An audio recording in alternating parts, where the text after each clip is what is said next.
दोस्तों, आज हम बात करेंगे कोरोना वायरस के बारे में।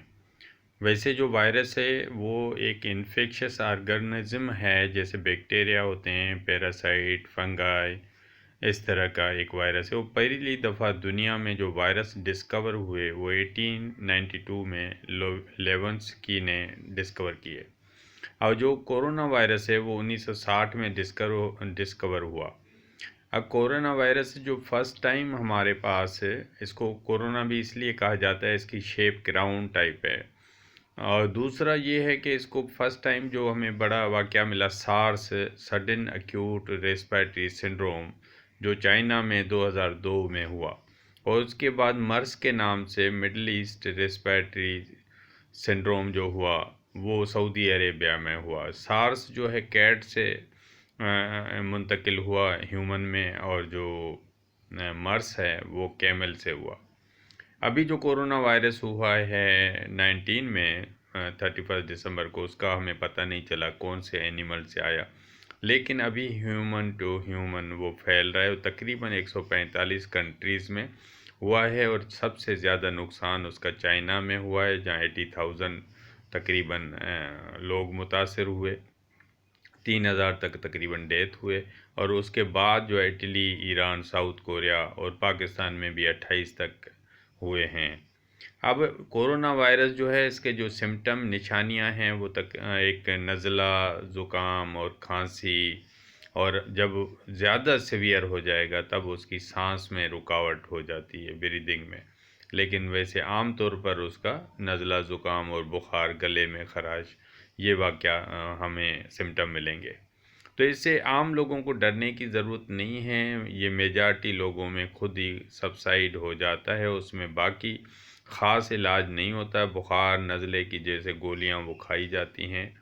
और दूसरा ये होता है कि ये जो फैल रहा है, इसको रोकने का तरीका ये है कि हम जो लोग हैं सबको मास्क पहनने की भी ज़रूरत नहीं है, लेकिन जिसको नज़ला, खांसी हो रहा है, बुखार, तो वो पहन ले तो अच्छा है। और दूसरे वो लोग जो डॉक्टर या नर्स जो काम कर रहे हैं हॉस्पिटल में, उनको भी मास्क लगाना ज़रूरी है, क्योंकि उनको कहीं और से इन्फेक्शन ना लगे।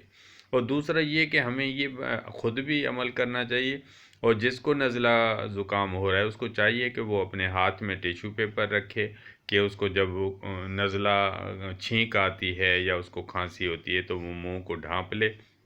अगर उसके पास टिश्यू पेपर अभी मौजूद नहीं है तो अपने बाजू के ज़रिए भी ऐसे कर सकता है कि उसकी खांसी या नज़ला दूसरे तक ना जाए, क्योंकि ये ड्रॉपलेट इन्फेक्शन के ज़रिए इसको फैलता है, जो हम सामने खांसते हैं या वो छींक आती है। तो ये 1 मीटर तक इसकी होता है कि वो छींक हमारी, उसका असर जा सकता है, या खांसी का। तो हमें उसको खुद भी करना चाहिए कि वो 1 मीटर दूसरों से दूर बैठे, या जो आम लोग जिनको नहीं है उनको भी चाहिए कि वो 1 मीटर खांसी, नज़ले वाले आदमी से दूर रहें। दूसरा ये है कि हमें फ्रीक्वेंटली हैंड वाश करना है। तकरीबन 3 दफ़ा तो हम जब खाना खाते हैं उससे पहले धोना चाहिए, और तकरीबन हमें आदत बनानी चाहिए कि 3 दफ़ा हम और भी अपने फ्रीक्वेंटली हाथ वाश करें। और दूसरों उसको, जिसको नज़ला, खांसी है, उसको चाहिए कि वो दूसरे से हैंड शेक ना करे, कि उसका इन्फेक्शन हाथ के ज़रिए भी दूसरों तक मुंतकिल हो सकता है। दूसरा ये जो इन्फेक्शन ड्रॉपलेट इन्फेक्शन है, कि ये फ्रीक्वेंटली हमें अपना हाथ जो है आँख को, नाक को और मुंह को नहीं लगाना चाहिए। इसकी जो क्यों ट्रांसमिशन होती है आँख, नाक और मुंह के ज़रिए हो जाती है, तो हमें इसको फ्रीक्वेंटली हाथ भी नहीं लगाना चाहिए, इससे अवॉइड करें। और जहाँ साबुन की अवेलेबिलिटी नहीं है तो लोगों को सैनिटाइज़र अपने पास रखना चाहिए, कि वो सैनिटाइज़र से अपने हाथों को डिसइंफेक्ट कर सकते हैं। और सैनिटाइज़र में ये देखना चाहिए उसमें 60% जो है अल्कोहल होनी चाहिए। तो ये हमें अपने बचाने का तरीका ये है। और दूसरा, ये जो फैटल का रेशो वो तकरीबन 2% फैटल होता है, तो इसलिए बहुत सारा डरने की ज़रूरत नहीं है। लेकिन हमें इससे एहतियात करना है कि हमें किसी को भी नज़ला, खांसी होता है, और हर आदमी को जिसको नज़ला, खांसी हो उसको कोरोना का टेस्ट कराने की ज़रूरत नहीं है। लेकिन अगर वो समझता है कि 3-4 दिन, उसको 5 दिन हो गए हैं लेकिन उसकी कंडीशन इम्प्रूव नहीं हो रही, बजाय और ख़राब हो रही है, तब उसको ये कोरोना का टेस्ट कराना चाहिए। اور دوسرا ہمیں یہ ہوتا ہے کہ دوسروں کو بچانا ہے۔ ہم عام طور پر یہ کر رہے ہوتے ہیں کہ اپنی تھوک بھی ہر جگہ تھوک رہے ہوتے ہیں، جو یہ ہمیں اپنے بچوں کو اور تمام مریضوں کو سمجھانا چاہیے کہ وہ ہر تھوک بھی اپنی ہر جگہ عام طور پر ہم نہ پھینکیں، تاکہ اس کو کہیں سائڈ پہ رہے۔ یہ ہمیں عادتیں صحیح کرنے سے میں سمجھتا ہوں، اور دوسرا ہم پریونٹ کریں کہ دوسروں تک یہ بیماری نہیں پہنچیں۔ اور باقی جو ہوتا ہے اس کو تھوڑا آئسولیٹ کرنے کی ضرورت ہے، کیونکہ وہ اپنا انفیکشن کئی طریقے سے وہ جیسے وہ اگر رومال میں وہ رکھ رہا ہے اور رومال وہ گھر میں چھوڑ دیتا ہے تو اس رومال میں بھی یہ کورونا وائرس زندہ رہتا ہے، اور یا دروازے کے کھولنے اور اس کا ہینڈل ہوتا ہے، تو اس طرح سے وہ مریض جو ہے منتقل کرتے ہیں۔